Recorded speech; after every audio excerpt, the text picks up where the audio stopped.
Olá, sejam bem-vindos. Nessa aula nós vamos abordar regressão. Vamos falar dos tipos de regressão presente, não só a linear, mas nós temos outros tipos de regressão. E o que é a regressão? É a associação de objetos a valores numéricos. Por exemplo, previsão de índices de bolsa de valores, previsão de custo de desenvolvimento de software, etc. Aqui eu tenho um modelo de regressão, a reta que mais se adequa à distribuição de dados. Nesse caso aqui é supervisionado e é preditivo. Regressão linear. Vamos discorrer um pouco da regressão linear, que é o estudo da relação entre duas variáveis quantitativas. Lembre-se, são numéricas. A regressão linear é utilizada para variáveis numéricas. Apesar da simplicidade, são muito úteis quando a quantidade de atributos é muito grande, ou seja, eu tenho diversos atributos, diversas variáveis independentes e quero predizer algo através de uma variável independente. Então, quando eu tenho múltiplas variáveis, a regressão linear ela se torna extremamente eficiente. Aqui eu tenho alguns exemplos, a idade comparada com a altura das crianças, tempo de prática de esporte e ritmo cardíaco, tempo de estudo e nota na prova, taxa de desemprego e taxa de criminalidade, expectativa de vida e taxa de analfabetismo. Todo mundo já deve ter sido estudante aqui, com certeza, e deve ter olhado para esse exemplo aqui, tempo de estudo e nota na prova. Ora, estranho, né? Nem sempre a nota está relativa ao tempo de estudo. Não.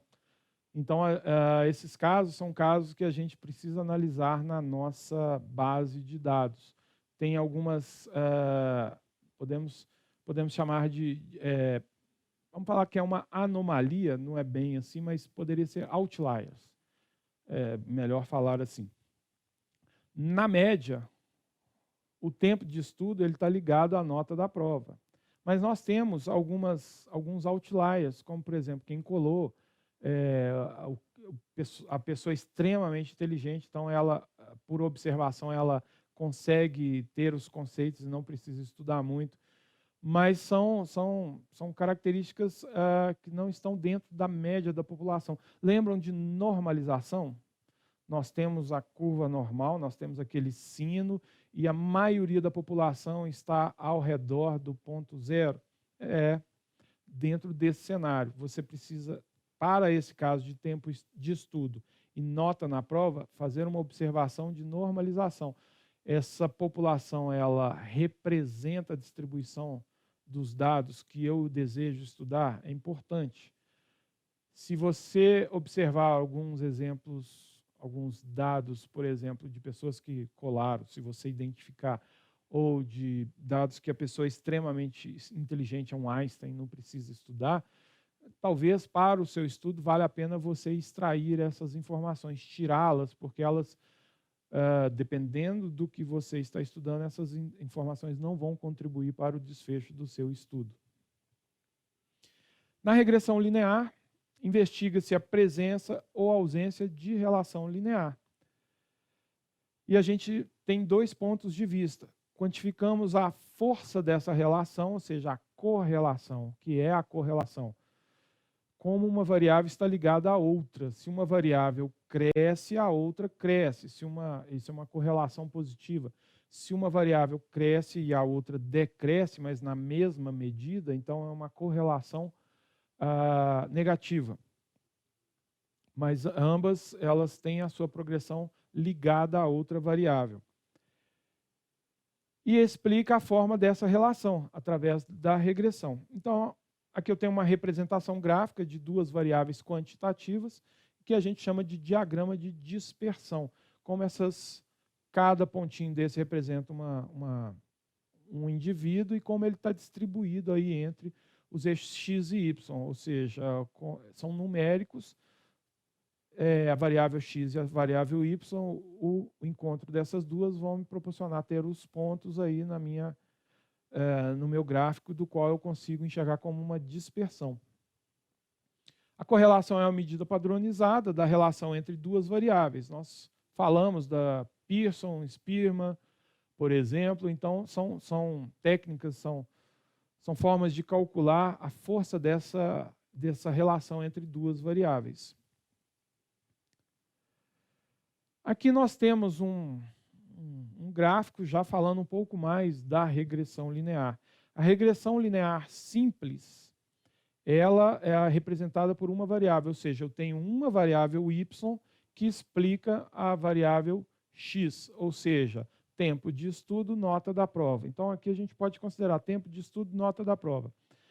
O y independente é a resposta, a nota da prova. E o x é o tempo de estudo. Então, quando eu tenho essa equação, quando eu jogo esses valores aqui, eu preciso determinar um beta zero. E o que é o beta zero? O beta zero é o ponto onde essa reta intercepta o eixo y. Nós temos o beta 1. O que é o beta 1? É o coeficiente angular da reta. É o ângulo dessa reta, o quanto inclinada ela está. Obtendo esses dois valores, através de cálculos, o intercepto do y, ok?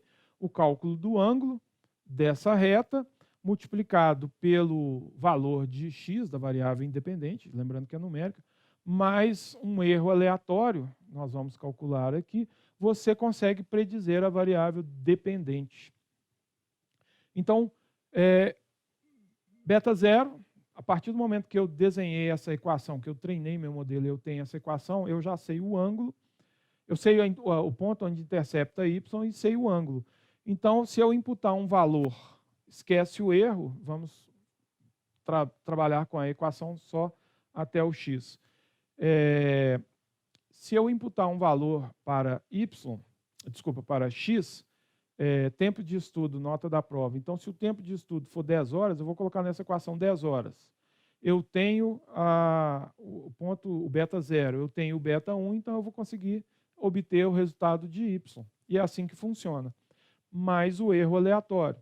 O erro é essa distância. Se vocês observarem aí no gráfico onde está o erro é a distância entre o ponto efetivamente contra aonde está passando a reta.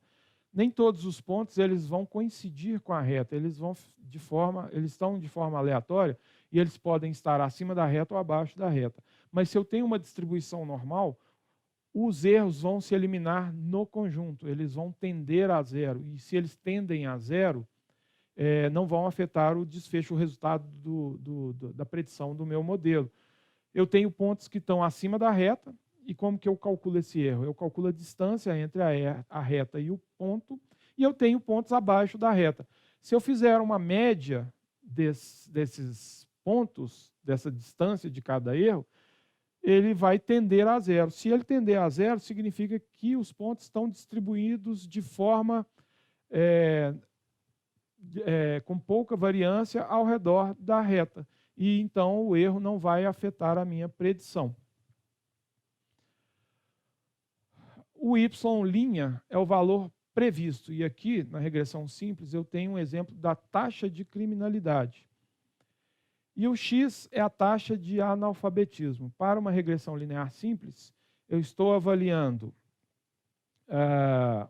uma taxa de analfabetismo, é uma variável independente, ela existe por si só, mas eu estou verificando a correlação entre essa taxa de analfabetismo versus a taxa de criminalidade, que é a minha predição.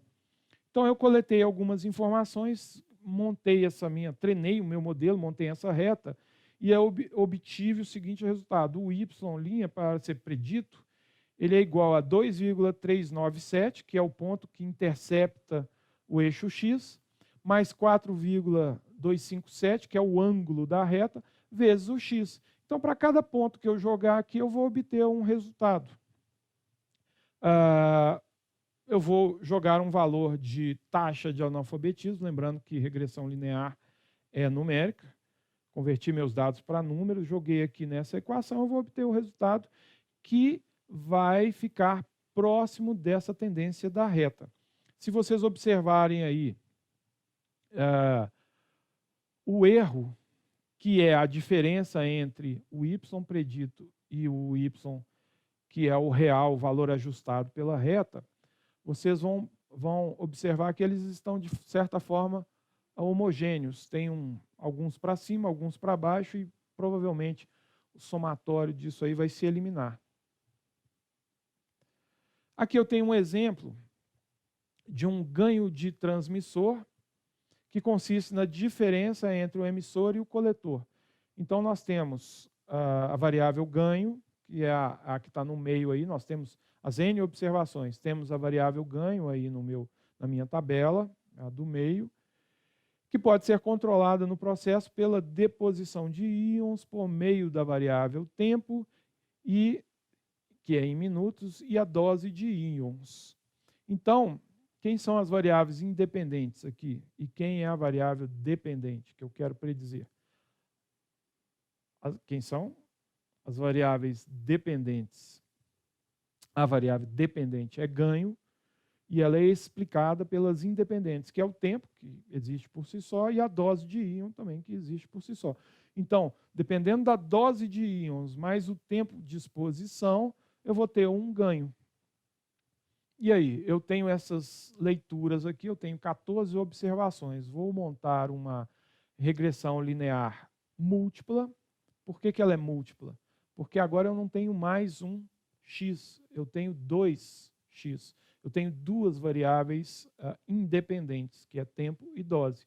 E essas duas variáveis independentes, o conjunto delas vai explicar o ganho. Portanto, na regressão linear múltipla, nós temos uma variável resposta que depende de várias variáveis, que são as variáveis x, as variáveis independentes. Então, nesse desenho aqui, nós temos o x1, x2, x3, xk, n variáveis, que vão contribuir para a resposta. A minha equação, ela simplesmente muda um pouco. Eu tenho o y, que é o y predito, mais o beta 0, que é o ponto de intercepto na reta, mais o beta 1 x1, que é o ângulo, e assim por diante.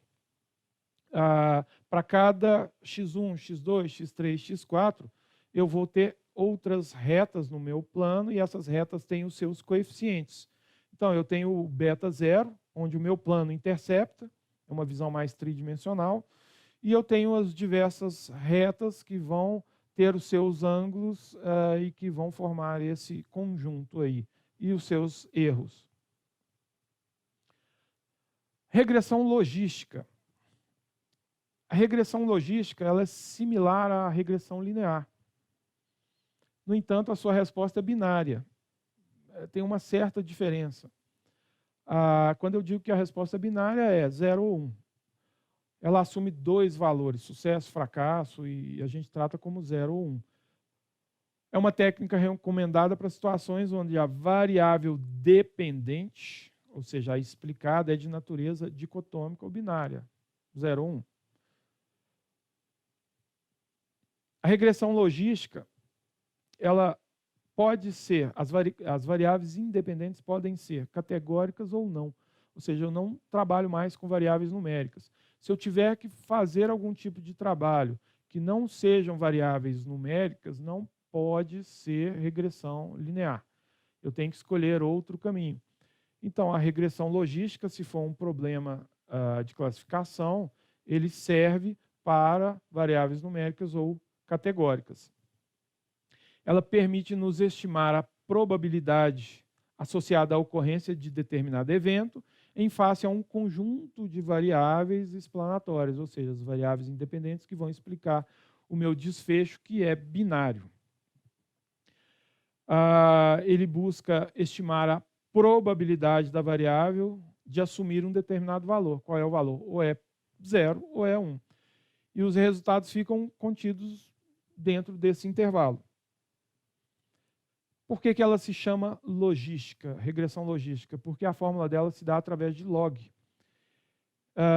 Então, eu tenho uma tendência a mais infinito, uma tendência a menos infinito. Ou seja, a probabilidade dele estar mais próximo do 0, a probabilidade dele estar mais próximo do 1. e ele tem esse tracejado aí, uma curva logística. Se a probabilidade do P é maior do que meio, então ele vai ser classificado como 1. Se a probabilidade é menor do que meio, ele vai ser classificado como 0. Aí no caso de cima é maior ou igual a meio, ele vai ser classificado como 1. No de baixo, menor do que meio, vai ser classificado como 0. Significa que os dados que eu jogar na regressão logística, eles vão ter como resultado 0 ou 1? Não. Vão ser números diversos que representam uma probabilidade. Por exemplo, 0,74, 0,55, 0,36. E aí a gente cai nessa regra. Se ele for maior ou igual a meio, ele vai ser classificado para cima. Se ele for menor, ele vai ser classificado para baixo. E daí você começa a obter a separação em 2 grupos de uma forma binária. E a regressão não linear? A regressão não linear é uma forma de análise em que os dados observacionais são modelados por uma função que é uma combinação não linear dos parâmetros. Depende de uma ou mais variáveis independentes. Então, esses dados, a distribuição desses dados não é linear, eu não consigo traçar uma reta. Então, ele vai ter uma distribuição aí no meu conjunto, do qual eu vou ter que fazer uma modelagem, algum método de aproximação sucessiva. Aqui alguns exemplos de regressão não linear.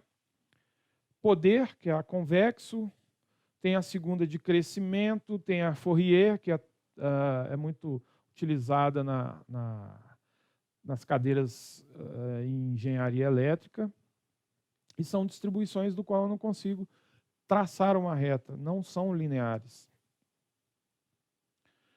Portanto, nessa aula, nós abordamos as diversas técnicas de regressão e correlação entre as variáveis. Na próxima aula, nós já vamos abordar classificação e alguns algoritmos, os principais algoritmos para fazer a classificação. Vejo vocês lá. Obrigado.